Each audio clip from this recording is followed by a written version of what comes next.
Biz yoshligimizda tinmasdan o'qirdik. Agar chiroq o'chib qolsa, pillik chiroq yoqib dars qilardik. Senlar bilmaysanlar. Shuncha sharoit bo'lsa ham o'qimaysanlar. Nimani o'qiganingiz to'g'risida ham gapirasizmi ustoz? Shuncha gapni kim gapirdimi hozir? Bu gaping bilan nima? O'qimagansiz demoqchimisan? Biz ustozlar gapirsa jim eshitardik, gapni bo'lmasdan. Ertaga yakuniy. Hammang tayyorlar. Tushunarlimi? Tushunarli. Barcha hayvonlar teng, lekin ayrimlari qolganlardan-da tengroq. Misol keltiraman ustoz. Xo'p, Maktabda bolalar bilan urushib rektorning xonasiga kirsak, hammamizni ota-onamizni chaqirtirishardi. Faqat bitta boladan tashqari.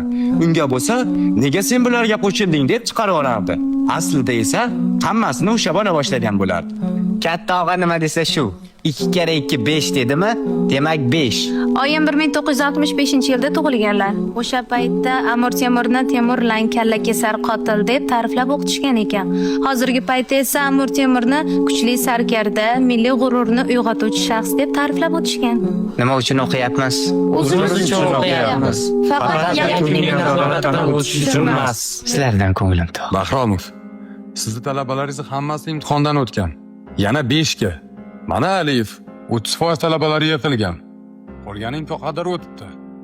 Yoki siz test javoblarini talabalarga berib qo'yganmidingiz? Yo'q, ular o'zini ilm bilan o'tishdi. Bo'lishi mumkin emas. To'g'ri. O'zini dono bilgan 3-4 nodon eshak tabiatini qilur namoyon. Ular suhbatida sen ham eshak bo'l. Bo'lmasam seni kofir deb qilishur e'lon.